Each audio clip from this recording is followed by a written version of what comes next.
Welcome to a Cofi with the FinTech Pod. We'll explore the latest trends, innovations, and ideas shaping the financial industry. Join host Alex Irigoyen as he interviews leading experts in the field. Learn from top CFO, tech leaders, investors, and many more. Join us and get inspired. Let's get started. Hi, everybody, and welcome to a new episode of Coffee with. Today we have with us Dylan Gambardella, founder and CEO of NextGen. Dylan, thank you very much for joining us today. Alex, it is an absolute pleasure to be with you. But where is your coffee? Where is your Cofi? I just had it already. I'm in the third one of the day, so I think it's enough for today. How are you doing, Dylan? Thank you for joining. I'm doing super well. I think what you just said describes entrepreneurship. 3 coffees in, he's still going. That's how it is. Yeah. You have to stop it at one moment because you might go, okay, I need another one now, but it's definitely better for the night just to keep it 2, 3. That's the good balance. Amen. I completely agree. Awesome.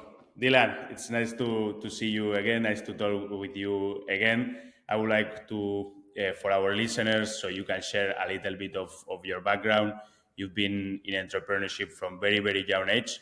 I remember the videos that you showed me doing stocks with 12 years old in the TV.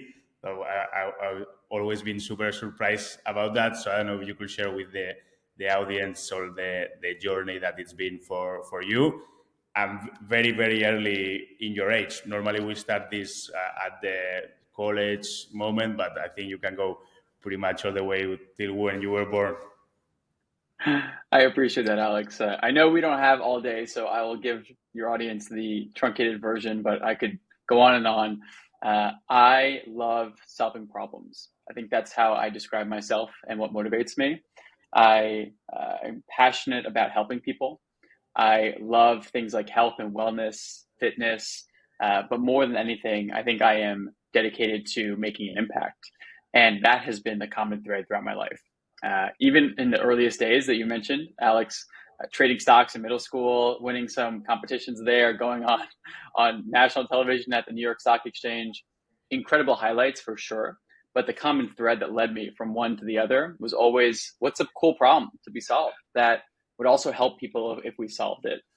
So I think about my entrepreneurial journey as just exploring my curiosities. In high school, that was some simple things like selling lollipops, because I knew that my classmates loved buying lollipops. So we bought hundreds of them and would sell them for $1 and make a small margin until our principal told us that we could no longer do that because I think the Obama administration had changed what you could sell in schools and lollipops were no longer healthy. So we couldn't do that anymore. And so then we got to the next thing, which was helping our fellow students get into college and craft their narratives for their college applications, their essays. And that worked really well. It made a ton of money, helped a lot of people during a really stressful time applying to college, right? And eventually that led to NextGen. Started with NextGen Summit, which was the first event for young entrepreneurs by young entrepreneurs. So in 2014, we, after attending tons of events, noticed that there was a tremendous gap in spaces for young people to come together who were entrepreneurial. They didn't really have a home, right? There were things like Y Combinator that were existing, but these were homes normally reserved for the small 0.1%, right, of entrepreneurs. And our vision was to help all young people who even were entrepreneurial in nature, but didn't have a company, just knew they wanted to work on something that they cared about, following their curiosities like I just described. That event quickly grew from a brand new drop in the bucket to the #1 event as ranked by companies like Forbes, Inc., Entrepreneur, you name it. And I say all that not to at all tout our accomplishments, but to share the impact that we're able to have, right? And I think these recognitions come from generating real impact, or at least they should, I'd hope. And we've worked with tens of thousands of young people in our online events, our person events, helped companies from Amazon and Capital One and Target all the way to small mom and pop shops looking to reach these young people. So it's a massive, long, sprawling journey. We'll get into, I'm sure, what has happened and how we pivoted and how we've navigated certain challenges along the way. Yeah. But to end with, I'll say that I love entrepreneurship because it's solving problems, and that's how I describe myself. Awesome. Do you think we always have problems to solve, or do we get to a moment where you can say, okay, I'm fine now. I don't have more problems to worry about, or we always have one. I think as individuals, we might get there as people. However, as a society, as a collective, I would love to see that day when we wake up and there's no work to be done. Look, don't get me wrong. I think we are moving toward a better world, even in spite of a lot of negativity. And there are so many problems with our society, with the climate, with the economy, you name it, right? We could healthcare, we could choose the industry and name 10 problems right now. And I think that would have some benefit, but the reality is we're getting better every day. I think that, I feel that, and that is thanks to entrepreneurs in a major way.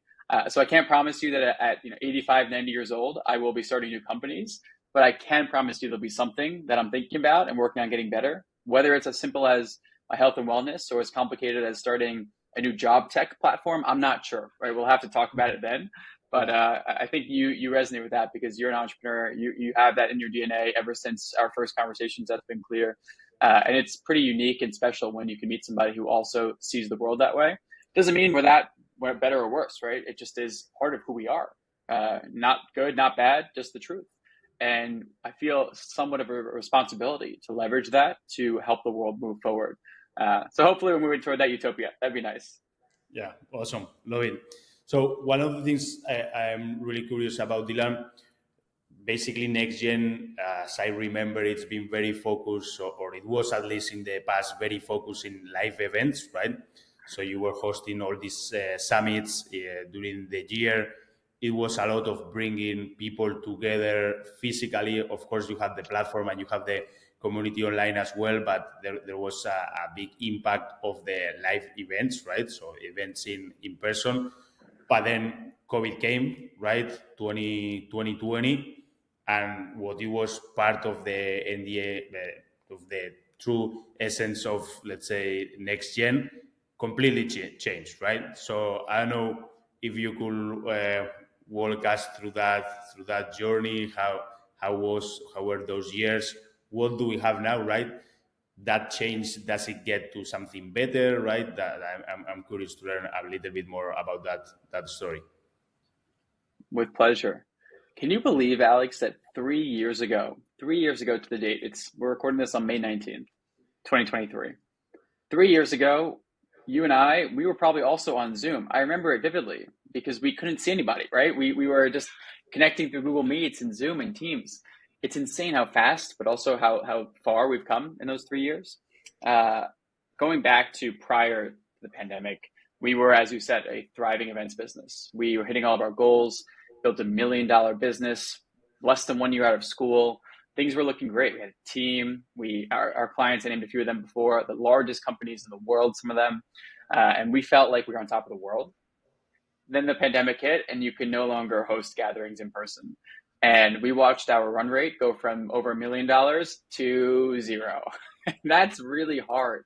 That's really difficult to stomach and to accept. And I'll be honest with you, Alex, it took us a long time to actually come to terms with the new reality.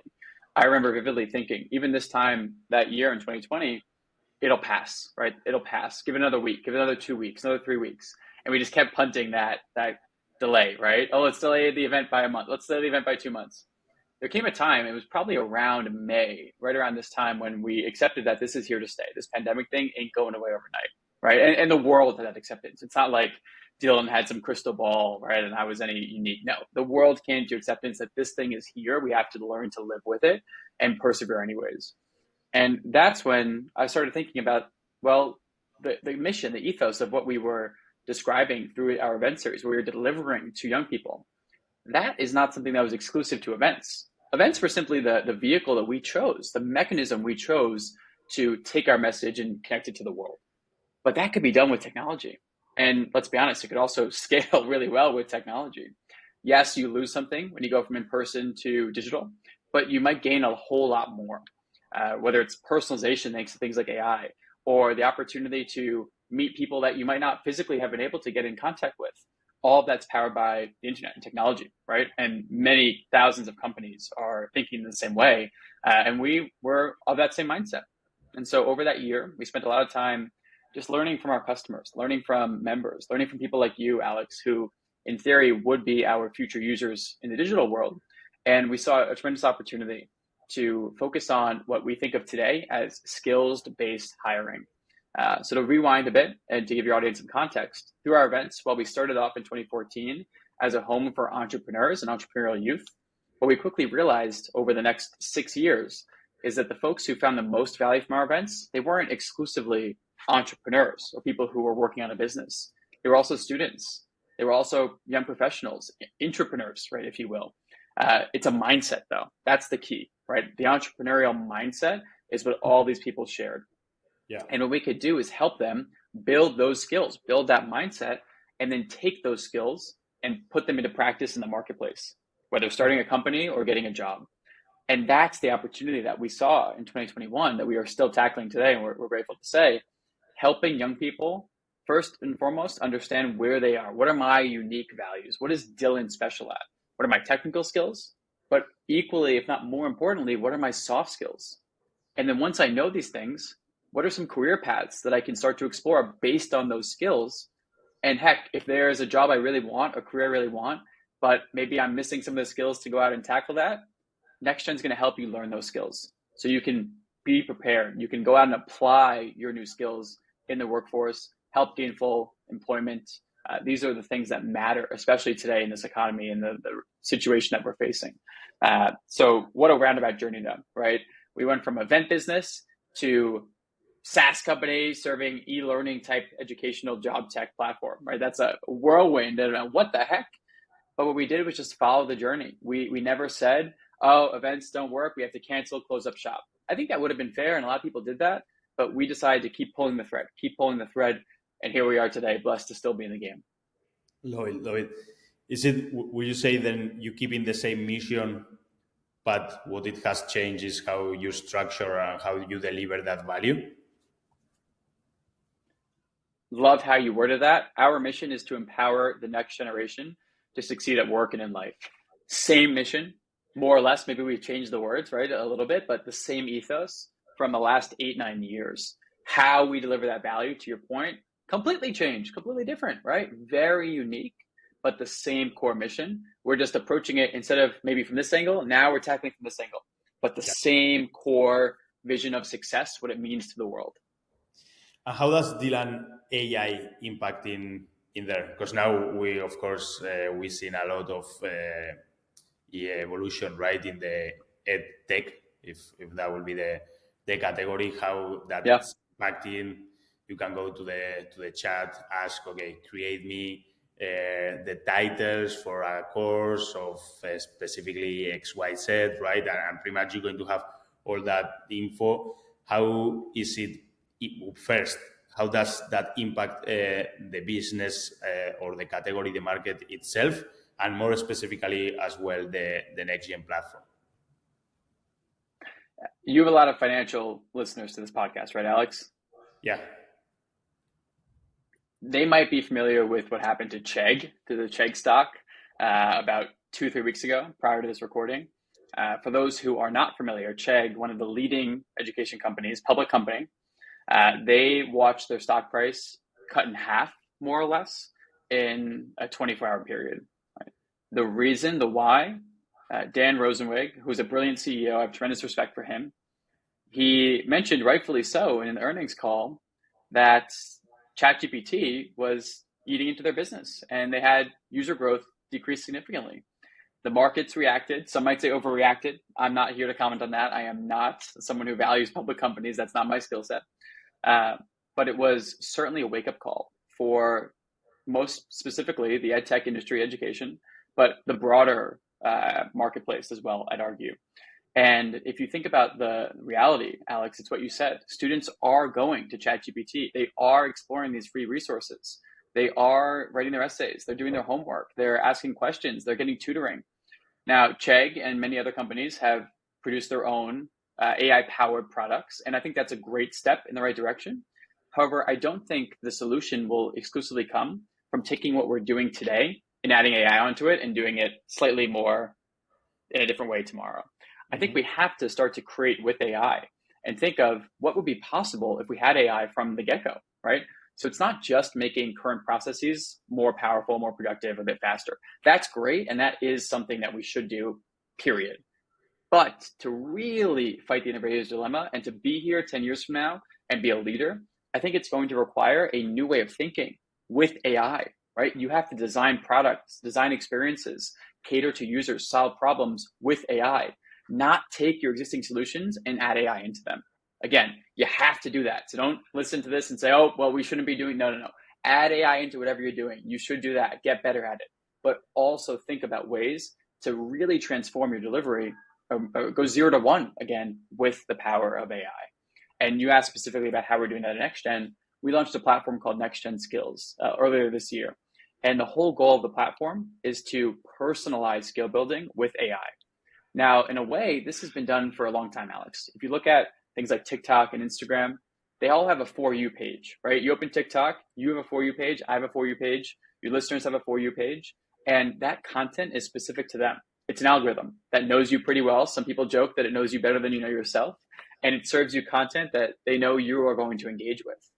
That is a version of AI at work. But now imagine, Alex, if the content was actually being newly created based on the user. And so Dylan opens TikTok. He's got my For You page. It's content that was literally created for me, right? It's not just organized and curated, but it's created for me. That is what I think the future of learning looks like. So this way, when you come to NextGen Skills and you learn leadership, whether you are a high school student with 0 leadership experience, or you are a manager with 3 years of leadership experience, we can cater the content to you by creating net new content powered by things like GPT-4 or Bard or Claude or whatever your platform is, right? There are a million different technologies out there, open source. We see new ones every day. That is what we aim to do, to personalize the experience. I believe, and the research would back this up, that it's going to promote engagement. You're going to see better engagement. It's going to promote better outcomes, be more effective in doing the job of delivering the content. And it's also what people are going to expect, right? We see personalization in everything. Education, quite frankly, has been one of the last industries to embody that. And I think a lot of it is because prior to the pandemic, technology wasn't part of education, right? It was very simple in how we delivered our learning. We'd go to a classroom, we'd sit there, we'd read out of a textbook, we'd communicate, but we didn't rely upon technology so much to deliver the application of learning. And without that, we didn't have the data, we didn't have the learnings. We couldn't apply things like machine learning to understand what's happening in a classroom environment. That all changed with the pandemic. Learning went online, e-learning as industry exploded. All of these new solutions are data-driven. Now it's possible to use things like AI to really transform education. And that excites me, that fires me up, because I believe education is hope. Education is the key to a better future. We joked at the beginning of the call about this utopia we're moving toward. It's not coming without education, right? So we have to apply cutting edge technology to the piece that debatably, if you want to fight me and say healthcare is maybe a larger driver in someone's life outcomes, okay, I might not fight you on that. But education is everything, Alex. And if we can help somebody early in their career, early in their journey, gain these skills, gain this mindset, this approach to life through education, game over. That's a dangerous person in the best way. Yeah. So am I able to enter the inputs that I want to learn in your platform? Because, for example, in my case, I don't use TikTok, but I use the Google Shorts, which is pretty much not Google, YouTube Shorts, sorry, but it's pretty much the same company. So at the end of the day, I might be some minutes swiping in there, and I'm like, okay, another half an hour waste for nothing, right? But it would be great, right, if I could tweak, okay, can you adjust that algorithm for me towards a more useful information that I can consume, right? So does it work in a similar way where I can still consume very easily and in a very, let's say, fresh way the content, but still asking for the platform to, okay, give me inputs in where I want to become a better or learn more, right? You are thinking about it exactly the right way. Alex, you got a sales job whenever you want one. Not that you need it, but that is exactly right. Our goal is to take the thinking out of it. And you tell us where you want to go. I want to be an entrepreneur. I want to be a CFO. I want to be a project manager, whatever it is. We'll ask you some self-assessment like questions to understand what are your strengths today and also what are your weaknesses. And then from there, you sit back and you passively consume content asynchronously or as part of a group, a school, an employer, whatever it might be. But that's how it has to be, right? We can't rely upon you or any user, quite frankly, to go out and find the content that fits where you want to go. I think there are very motivated people in this world who would do that. Maybe you and I are two of them. But the average person, we're busy, right? We got a lot going on. We can't be responsible to think about what is the content I need to find for myself. Instead, you need to hire guys like Dylan to tell you, you want to be a project manager and you want to work at Microsoft? Great. Here's what you should be thinking about. Go learn this, go build these skills and take it with you to the job market. That is a powerful experience. That is what I think about when you even look at Spotify, right? Spotify has playlists left and right. You don't make all those playlists. Maybe every now and then you make your own playlist, but the majority of the time you're probably looking at existing playlists, right? There's nothing wrong with that. It's not a bad thing. Spotify empowered you to think a little bit less and to enjoy more. We're going to do the same thing. Take less action, spend the time that you actually are learning on our platform, getting better, not searching for the best content and maybe spending 30 minutes and looking back and saying, what the heck did I just learn? I don't even know, right? That's what I think it has to get to in terms of curation. Lloyd. What do you think, Dylan? Is it a good time for, because definitely in your platform, or at least one of the biggest things that it's taught is entrepreneurship. What do you think? It's a good time now to going out and starting your business. How do you see the market? It is always a good time to take action. That's a core thesis of mine. However, that can be very personalized to you during times like this. I think there are, and the research would back this up, better outcomes to be had during times when you start a company in a recession-like environment, right? If you can start and thrive and prove that you can succeed in an economy like this, everything's cyclical. 5 years, 10 years from now, we'll be back to the point where money's free-flowing and investment capital is easy to come by. At that point in time, if you are around and established, you'll take off, right? If you can make it through something like this, if you can start a company or continue a company and find a way to persevere, I think that's super exciting. And regardless, I know you would agree with this, Alex, you're going to learn a ton, right? So if you can financially afford it, if you can be in a position where you don't necessarily need to rely upon your week-to-week paycheck and you could go take a gamble and start a company, why not, right? Why not? It's most fun. It's also the scariest, and you're going to learn so much about yourself that you would not even anticipate. I think today we have this incredible power of AI where anybody can do things that only 6 months ago were impossible, right? I'm not technical. I can understand the basics of technical engineering, but I'm not writing a line of code. I don't really need to anymore, Alex. So yeah, don't get me wrong. I do need developers, that we need these people to come in and to build a lot of the platforms and connect databases and work with APIs 100%. But there are so many no-code programs and platforms that are powered by AI that anybody can get in the game. And if you are a company of 1 or 2 or 3, you might have the human power of 30, right? And that is an insane advantage that, again, is now. That will continue to be the case. There'll be even better solutions 1 month from now, 2 months from now. But every month that you wait, someone else is probably starting to iterate on that idea and even getting a little bit better. So I think ride that wave, right? Get involved, ride the rising wave of technology in this case, and see where it takes you. And if you have an idea that you want to chat about, you want some feedback on, hit me up in the comments, reach out, LinkedIn. Would love to be helpful and get you some advice if we can via Next Gen Skills.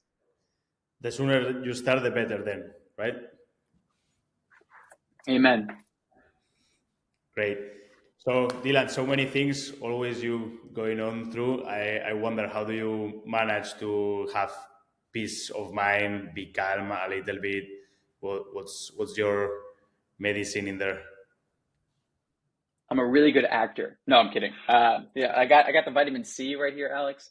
I think it's a necessary component of entrepreneurship to take care of yourself.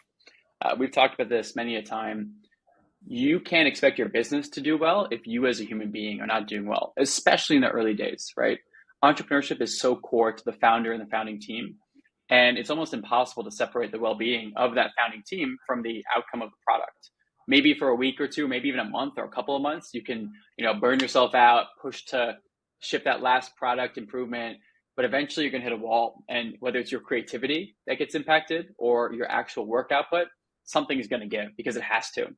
I really try to take care of myself. I'm kind of a geek when it comes to understanding my own health and wellness. And that looks like using wearable technology. So I've got Apple Watch, some Aura. I do the whole sleep tracking, whether it's focusing on my areas to improve. For me, this last few months, about a half a year, it's been sleep. So I really aim to get the time in bed. Like getting those Z's is so important. And I notice the difference now. And I've ignored that for the larger part of my life. I ignored the necessity there. And so it's a holistic experience that you have to focus on. You can't ignore because it will catch up to you. And I'm 27, so hopefully I'm getting ahead of the game.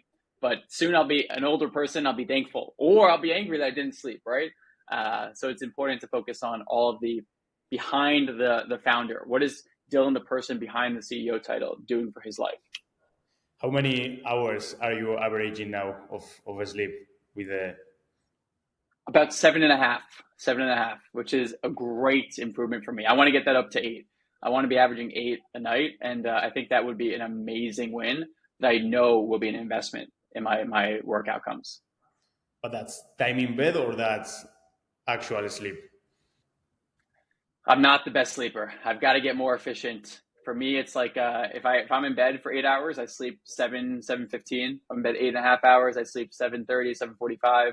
So there's always that small delta, but I'm closing it. Yeah, I have exactly the same. I can't go up from 7. That's kind of my topping that I'm trying to go to 8, but it's definitely not easy. We'll talk. I've got some ideas. I'll send you some ideas, Alex. That'll be the next podcast on Dylan's supplementation routine pre-bed. Love it. Appreciate it, Dylan. Awesome. So we starting to finish this. I don't want to either take all of your Friday, Dylan. If you will have to give let's say, one tip for people starting to think about being entrepreneurs. Normally, we asking here about starting a career in finance, but for today, I think it's going to be much better to ask about starting a company. What's that one tip that you wanna share today with us? I'll use an analogy, Alex, and then I'll directly answer your question. If you are lost in Manhattan, let's say, right? Normally I say the forest, but you're lost in Manhattan. You are an alien. You're dropped in the middle of Times Square, the craziest part of New York City. You have no clue where to go. But if you can read the street signs, you might know which way to take your first step, right? You might know, okay, I'm on 42nd Street. I got to go to 125th. I have no clue where I'm going, where I am, but I know I got to take one step that way, right? If you can figure that out, you're fine. It might take you a long time to get from 42nd to 125th Street. It might take you thousands of steps, weeks, months, years. But if you know which way to take that first step, you will be good, I promise you. Same thing holds true with entrepreneurship. Focus on what you can do today. Often I meet young people and not young, anybody, quite frankly, let me rephrase that, who have these great ambitions and really solid ideas for starting businesses. But then they let their mind play out, and the anticipation of where this company may go is overwhelming, right? You take a simple solution. I want to create a new vitamin C supplement, but then how am I going to do the manufacturing and the label making, and how am I going to ship it to thousands of people? And what if we have this great success on Amazon? What's going to happen? And it becomes overwhelming. Focus on what you can do today. What is one thing you could do today that will help you get a little bit closer to starting that company? Can you talk to 5 people who would be potential buyers or customers? Can you connect on LinkedIn with 6 people? Can you reach out to one person who's running a company in that space and have a mentoring conversation? What can you do today? And the whole goal here is to make the process a little bit more easy, a little bit more clear, less stressful, less ambiguous, but really start building your roadmap over time. And if you can do that every day, I promise you, after, again, it might not be 2 days, might not be 20 days, might not be even 100 days, you will move closer to starting that business. And that is exciting. That is so powerful. And if anybody needs help on thinking of that 1%, please do reach out. I'm here to serve and to be of value on that journey. Awesome. Where can we find you? Do you have some links to drop in here? Hit me on LinkedIn. My name is Dylan Gambardella. I think it's LinkedIn/in/Dylan Gambardella. I'm on Twitter, although I'm not that active there. Dyl Gambardella, because my full name doesn't fit. I'm on Instagram, Dylan Gambardella. Reach out to me, dylan@nextgenhq.com. And I'd be grateful and humbled to connect with anybody who's listening. Love it. Dylan, as always, a pleasure to talk with you. And I'm definitely looking forward to visit you this June in New York City. Thanks for having me, Alex. I'm grateful for you. Have a wonderful rest of the day, everybody, and thank you for spending your time with us. Thank you. Bye-bye.